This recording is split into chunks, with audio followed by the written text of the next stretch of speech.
Hi, it's Martin's Engine Services. Well, about an hour ago, I finished God knows, part five, I think, where we've assembled the transmission on the mower, and I put it back on, and I ended up filling it up with 75/90 fully synthetic gear oil. It's fairly thin. I thought, well, I've got some. We'll see what happens. I've stuffed that in both sections of the gearbox. I filled the hydrostatic unit up to how they suggest, and I didn't try to do anything fancy. I've simply put the rear cover back on that I made. And at the moment, I've got the filler funnel sticking out the back, acting as a breather. So I've parked it outside. I suppose I should face it down the garden, really, because if it decides to launch itself in gear, just disappear out of shot and whatnot, I can just jump off and let it disappear through the fence into the farm next door, and deny all knowledge of it.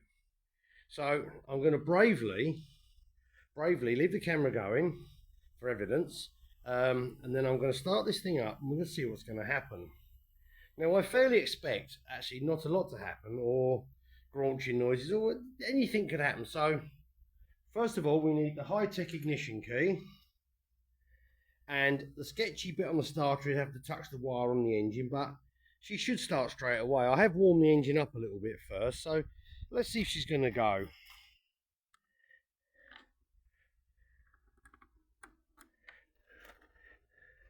It's in neutral, which we believe is neutral.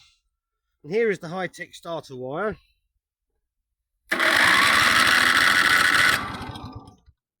And not a lot happened. Give it a bit of choke. She might be a bit cooled down a little bit now. Right. Stand by, folks. Technical issues. Bad connection on the ignition switch. There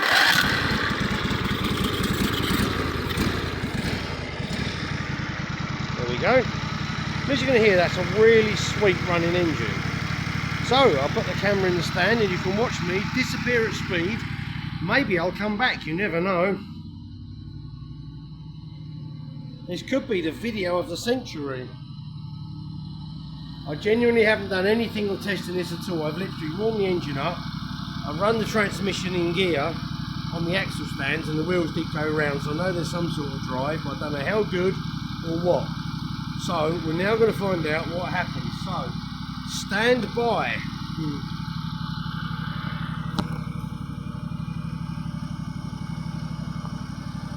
If I should disappear that way at high speed, and if all goes well, I shall come back and do a victory lap. Or if it goes really wrong, you look at the oak tree just at the top of the shot there, you might see me crash into it. Right, here we go.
Success, it's alive.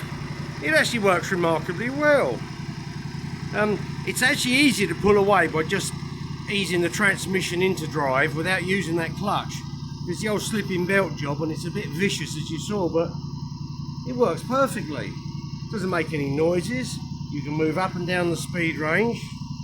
And once you get that thing up the rev range, boy, has that got some top end on it. How about that? I was not expecting that to work whatsoever. The noise you can hear, that rubbing sound, is actually the belts underneath. One of the pulleys is a bit dry on the bearing, but well, how about that? I suppose I better bring it in and see if there's anything falling off.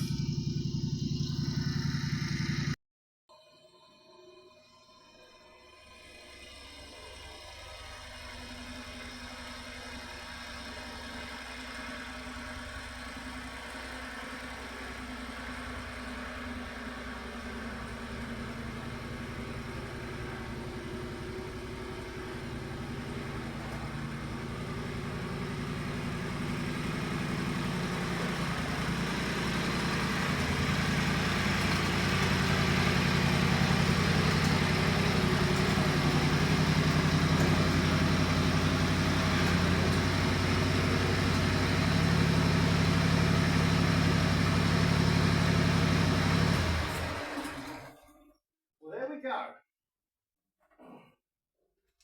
There we go. How about that? It lives. I've got to say, it's got the most appalling turning circle compared to my wheel horse. It's absolutely abysmal. I mean, you can really tell the difference between the quality of these older and newer machines. It all vibrates and rattles and creaks and everything, but you get the old wheel horse and she's solid. Well, how about that? You just ease it, no clutch required, just ease it into drive and it just smoothly pulls off. No jolting, no jerking, no funny noises. Ah, I've just noticed that the oil is falling out.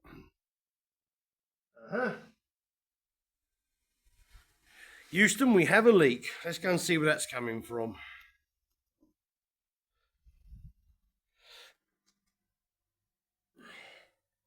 Well, it's right over in that corner there, so the filler plug is on the other side, right round. Yeah, my homemade filler plug is round this side.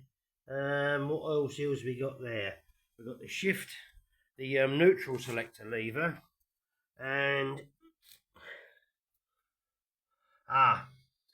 it's coming out the bottom of the shaft where the little brake disc runs. So there's an oil seal in there which appears to be leaking. Other than that, we don't seem to have anything pouring out.